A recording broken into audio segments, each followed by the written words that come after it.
s'est mobilisé, aller à l'aéroport afin d'accueillir le chef de l'État, Félix Tshisekedi Tshilombo, qui vient aujourd'hui ici à Mbuji-Mayi.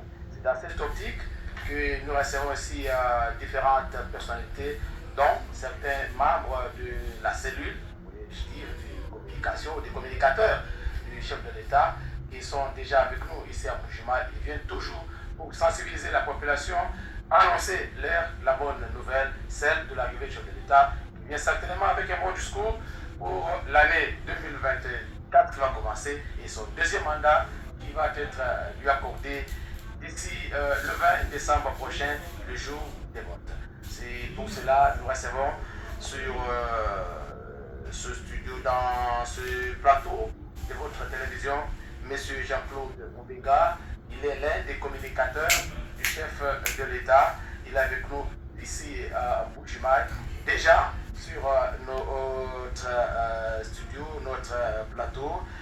Avec nous, nous allons pouvoir partager pour trop peu de temps ce qu'il amène comme message du chef de l'État, notamment avec sa campagne, et qu'est-ce qu'il va vous dire à cette population qui attend ardemment voir Félix Tshisekedi Tshilombo arriver ici et dire un mot à sa population. Monsieur Jean-Claude, bienvenue chez nous. Merci beaucoup. C'est un plaisir pour nous de vous recevoir dans cet espace spécial consacré donc à la sensibilisation, à la mobilisation de la population du Kasaï oriental pour accueillir le chef de l'État. En tout cas, je suis très ravi, très content que vous m'ayez donné cette opportunité de venir entretenir avec la population du Kasaï oriental. Il faut dire que je suis de cette ville, ça fait 15 ans jour pour jour. Je suis parti ici pour les États-Unis, mais comme c'est notre pays, nous avons dit qu'il faut que nous puissions aller accompagner notre champion. 15 ans, vous avez dit, vous êtes parti, vous revenez, vous avez trouvé la vie de Mbuji-Mayi autre que celle que vous avez laissée autrefois là. Beaucoup de choses ont changé. Positivement ou négativement? Les sentiments étaient un peu mêlés. Okay. On aura l'occasion d'en parler parce qu'ici l'espace c'est pour les candidats numéro 20 pour lesquels nous sommes déplacés en province pour apporter la voix de tous ceux qui sont en train de nous suivre partout dans les Kasaï profonds. Il y a une date à retenir, c'est le 20 décembre. Il y a un numéro à voter, c'est le numéro 20. Nous n'avons qu'une semaine environ.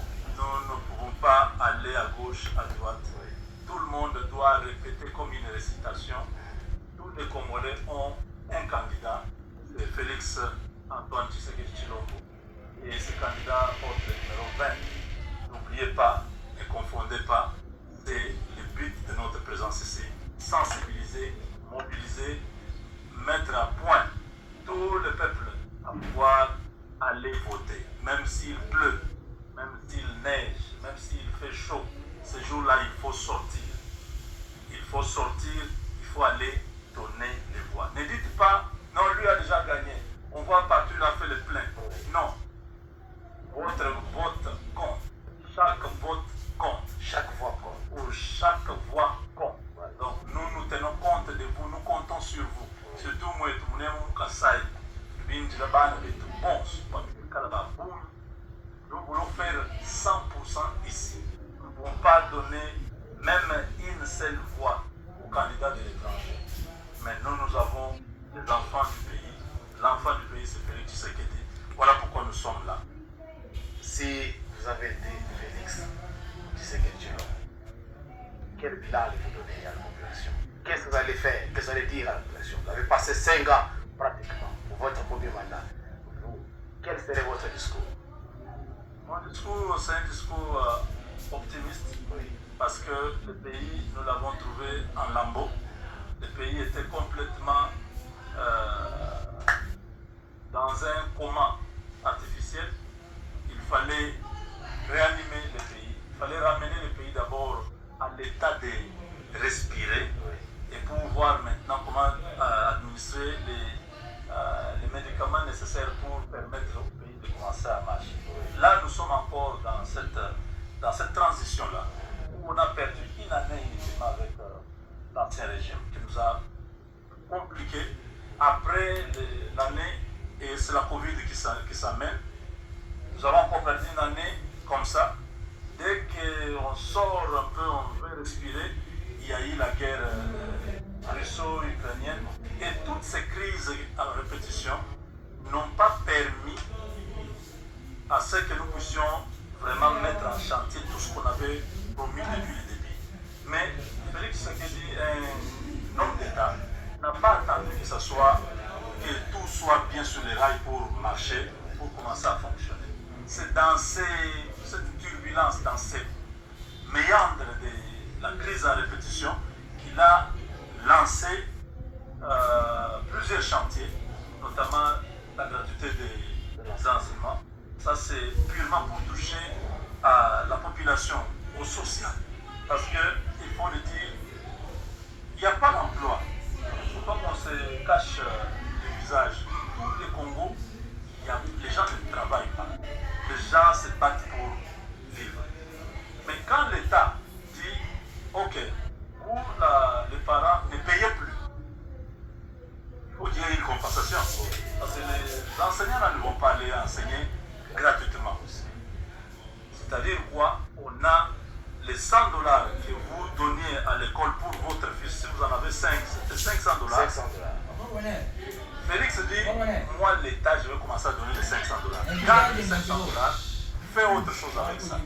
C'est ce que ça veut dire. L'enseignement n'est pas gratuit. L'enseignement est payant, mais celui qui paye, ce n'est plus les parents, c'est l'État qui paye. On a juste déplacé les payeurs. Il y a la couverture santé qui a été lancée déjà dans la province de Kinshasa, et ça s'étend déjà dans les Bandundu. Ça va être, si nous avons lors de notre deuxième mandat, ça va être pas. C'est 42 millions de $ qui sont déposés dans la province de Kinshasa pour prendre la prise en charge de la maman qui est enceinte pendant la grossesse, après pendant l'accouchement et après l'accouchement. C'est un service complet. On ne fait pas seulement, non, on paye seulement maternité. Non. Quand la maman est grosse, elle va suivre ces histoires, voilà, Après ça, elle va mettre au monde, on va payer aussi cette facture, et après, il y aura les, comment on appelle encore, les vaccins, voilà. Il va continuer, et ce paquet-là, c'est encore pour toucher au social de la population. Donc, en dehors de ça, vous avez vu comment notre armée aujourd'hui est respectée. Notre armée a été laissée, abandonnée par les anciens régimes. Mais aujourd'hui, l'armée est dotée d'une loi de programmation militaire. Une loi qui organise l'armée comme les grandes nations, comme les États-Unis, le Canada, la France. Nous avons cette loi. Et à la clé, le président a donné 1,6 milliard à l'armée. Vous dites combien? 1,6 milliard. Est-ce que depuis que Dieu a créé le Congo, cela a existé? Même les petits pays qui sont autour de nous n'ont pas un budget d'1 milliard. Nous, on prend 1,6 milliard, on donne à l'armée. On dit, construisez les camps, construisez des centres de formation, construisez une industrie militaire. Nous allons commencer à produire des armes ici à Likasi, au Katanga. Les bombes, tout ça, nous allons le faire ici. Acheter les équipements. Oui. Donc, les salaires, vous avez vu dernièrement, les militaires ont eu 3 mois de salaire. Quand vous avez un chef qui prend soin des militaires, au camp Kokolo, au camp Tchatcho, on a construit des hôpitaux, des écoles. Vous sentez que cet homme est impliqué dans la vie même des militaires. Aujourd'hui, les militaires mangent normalement. J'étais hier avant d'embarquer à Djili, j'ai vu nos militaires en train de descendre de l'avion. Je me dis, waouh, vous pouvez croire qu'un jour on peut avoir une armée comme ça. Des jeunes gens, moins de 25 ans, bien battus, bien équipés. Vous voyez qu'ils ont tout. Quand vous regardez, vous voyez comme les militaires américains qui reviennent de l'Afghanistan. Ça, c'est Tshisekedi qui a fait rêver. Aujourd'hui, les jeunes filles veulent se marier aux militaires. il y a quelques années, personne ne pouvait.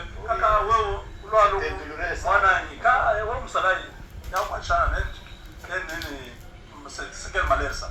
Aujourd'hui, les militaires sont convoités par la population grâce à Félix Tshisekedi. Donc, il y a autant, quand vous êtes à Kinshasa, il y a un grand centre financier qui est construit là-bas. C'est toujours dans le contexte de la crise ici que tout ça s'est fait. Au Katanga, il y a des routes. On a dernièrement même inauguré un port sec. Vous voyez? Donc, toutes ces actions, il y en a beaucoup. Mais pour ne pas prendre beaucoup de temps, quand on est devant le peuple, parce qu'il faut respecter le peuple, nous sommes pendant la campagne, il faut dire ce qu'il faut, les messages nécessaires que le peuple veut. Nous avons mis un outil disponible depuis hier. Fativar. Fativar, oui. Quand vous entrez sur cet outil, vous voyez toutes les réalisations du chef de l'État. 1200 projets. Plus de 700 déjà réalisés. 400 en cours de réalisation. Je ne sais pas, vous demandez quel bilan à un homme. Les fonctionnaires qui touchaient 100 $, le salaire est allé à 2-3 fois. Vous comprenez? On a mécanisé de nouvelles unités dans plusieurs ministères. C'est pendant ces temps ici.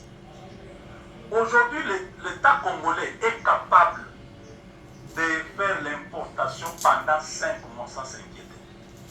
Même la Banque mondiale a peur de venir nous donner l'argent. Elle dit, mais ces gens, 5 milliards de réserves de change. Ça, c'est pour protéger les importations. L'ancien régime nous a laissé avec 2 semaines d'importation, à peu près 800 millions. Nous avons plus de 5 milliards aujourd'hui. Mais la banque, où il y a nos comptes à on a un franc en mission. Ça, c'est Tshisekedi. Grâce à la mobilisation des recettes, avec les DG Barnabé Mwamba, que je salue, avec les autres régies financières qui ont beaucoup travaillé, Félix Tshisekedi, dans un contexte difficile, il n'a travaillé que 2 ans. Je vous ai dit une année avec FCC, une année avec la crise Covid, une année avec ces histoires d'Ukraine, tout ça. Il n'a travaillé que l'année dernière et cette année.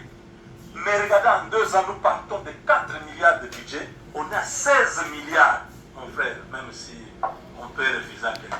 À un homme comme ça, on peut lui refuser un deuxième mandat. Il mérite amplement. Le chef de l'État vient aujourd'hui. Oui. Qu'est-ce que vous dites à la population de cette ville, à la population du Kasaï oriental? Nous demandons à toute la population de se mobiliser comme un seul homme, être derrière le chef de l'État, d'aller à l'aéroport. Nous voulons voir les artères de la ville agir, combler, passer. Nous ne voulons pas voir l'espace. Il faut que le monde voie que ici c'est chez lui. Ici, c'est Tshisekedi, il n'y a pas une autre personne. Nous avons besoin de lui montrer cet amour. Il y a des choses qui ont été faites. Il y en a qui n'ont pas été faites. Lui-même a dit, je les connais. Mais est-ce qu'il faut rentrer à zéro ou consolider les acquis? Nous avons un choix à faire. Vous voulez rentrer à zéro? Vous revenez encore, les Rwandais occupent le pays, ils infiltrent l'armée, l'administration et tout ce que vous voulez, ils nous déstabilisent. Ou alors, vous voulez que Félix, qui nous a libérés, vous avez suivi tout ce qu'il a dit à l'Est sur l'agression. Le président Tshisekedi veut un Congo uni, un Congo sécurisé et un Congo prospère. Ça, dans les Kasaï, tout le monde pense à boum, deuxième mandat. Mais pour moi, je trouve que nous avons un Kasaï. Vous l'avez vu, moi, je suis Kasaï. Bana bon son moi Kasaï. Ça ne va pas. Je yose pour que nous sécuriser là, pour moi qui dis là, pour moi, je suis là. Nous avons encore besoin de vous. Voilà ce que nous pouvons demander à ce stade de toute la population. Ça, c'est un grand jour. Un grand jour pour le peuple est-kassaïen. Le peuple est-kassaïen. Un grand jour pour la RDC. Un grand jour pour la RDC. Donc aujourd'hui, la capitale de la RDC, c'est le Kassai-Oriental, c'est la ville de Mbuji-Mayi. Voilà. Donc c'est un grand jour pour la capitale de Mandalay. Tous ceux qui sont à Kalaba, qui sont à Lomouela, partout, au Tchala. Tchala. Partout. Bakwansumpi. Ah voilà. Boya. Voilà. Kaseki partout là-bas. Loaï. Ah, t'as mis auto. Loaï mfumuji. Watu sankanenda. Ni tumona cha kwenza. Balokujuvila mwakuluendas. Balokujuvila discours muchiluba. Kinja ba kujumuna to. To kaka mwana mkola sombo oh, il va aller aussi à Kabeka. Donc soyons mobilisés, c'est pourquoi nous sommes là pour vous dire que le chef tient beaucoup à ce que nous puissions parachever ce qui a été commencé pendant les années qu'il a eu la possibilité de fonctionner. Si je vous ai bien suivi, M. Jean-Claude, le souci est que le Kassai-Oriental, 100% des voix, revient toujours à Fadji. Il n'y a pas à dire non à la CENI, il y avait 99, non. 100% des voix. Nous connaissons le complot qui est orchestré autour de la RDC. Voilà. Alors on ne peut pas laisser, même là où les gens étaient sceptiques, quand ils ont vu les passeports zambiens là, ils ont compris, hey, tu vas boire la canne.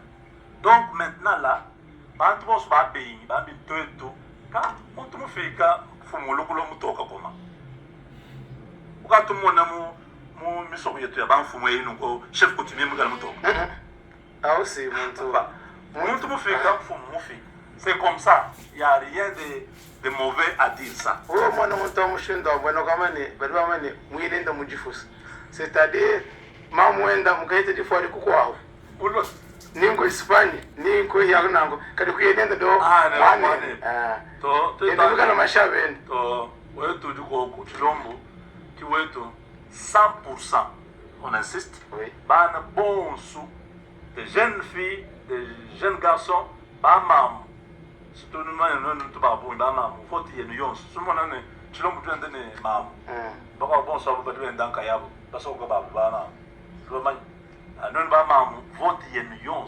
Kaba nous chimie, o ku di polo. To tu ben kansan ne to ana ta bin to. Ko ku voter. Na shimu di tumbo ku londa kwa bi mama suma ni numero 10 to bambile ne yonju mai adu bwela mukazuka nga mako ya ku bwela numéro 20. Voilà. Bien, monsieur Jean-Claude, je pense que c'est l'essentiel de cette communication. Raison pour laquelle vous êtes ici à Mbuji-Mayi pour baliser le chemin, inciter la population, comme Jean-Baptiste. Mobiliser. Voilà, vous faites le Jean-Baptiste. Voilà. Je ne sais pas, après Mbuji-Mayi, quelle sera votre prochaine étape? Ça, c'est pas moi qui décide. C'est le secret. Dans son pouvoir discrétionnaire. Voilà. Ah, voilà. Alors, je pense que le gros de ce que je devais dire, vous l'avez dit. Merci. Et maintenant, un petit message, peut-être au dernier à chacun, chacune qui traînera encore à la maison. Voilà, le moment est venu de voir le chef de l'État en live, suivre. Donc voilà, peut-être vous n'avez jamais eu l'occasion de les voir. Oui. Il y a des gens qui vont mourir sans voir le président de la République.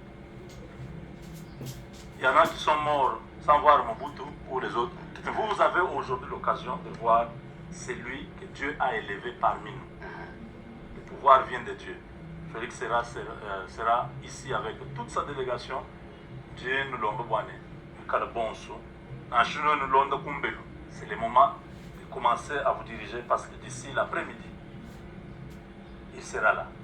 Et notre avantage, l'après-midi ici, le président sera là. Et notre avantage est que on voit que donc quand le chef va parler, tout le monde va. Même ma grand-mère qui a qu'à sens là, c'est vrai que tu l'as moi voilà. C'est l'un des avantages. Voilà. Il va parler sans interprète. Ah ok. Alors nous sommes pratiquement à la fin, monsieur Jean-Claude. Numéro 20. Voilà. L'unique candidat. L'unique candidat. L'unique candidat. L'unique candidat. Ah, quand on a négocié tout. Oh, démocratie, tout le monde. Oh,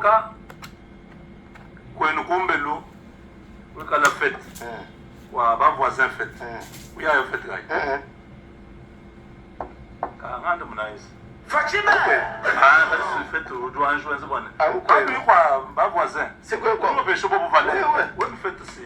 Qui est Donc, ici, c'est 100%. Le 20 décembre, nous allons pour les candidats numéro 20. Merci pour cette invitation. Merci beaucoup, monsieur Jean-Claude. Mesdames et messieurs, ça a été un plaisir pour nous de partager de manière spéciale avec l'un des communicateurs du chef de l'État qui est déjà ici à Mbuji-Mayi. Les communicateurs, c'est la top. C'est le communicateur, c'est pas le chef de l'État. Lui vient baliser le chemin. Il est comme Jean-Baptiste. Il a été envoyé avec un message spécifique. Ouais. C'est lui de dire à la population que Félix Tshisekedi Tshilombo arrive ce mardi 12 décembre à Mbuji-Mayi. Que tout le monde, que toute la population soit mobilisée afin de lui réserver un accueil chaleureux. Ça a été un plaisir pour nous de partager de manière spéciale avec notre invité spécial aussi, M. Jean-Claude Moubenga. Il est l'un des communicateurs du chef de l'État qui sont ici à mission.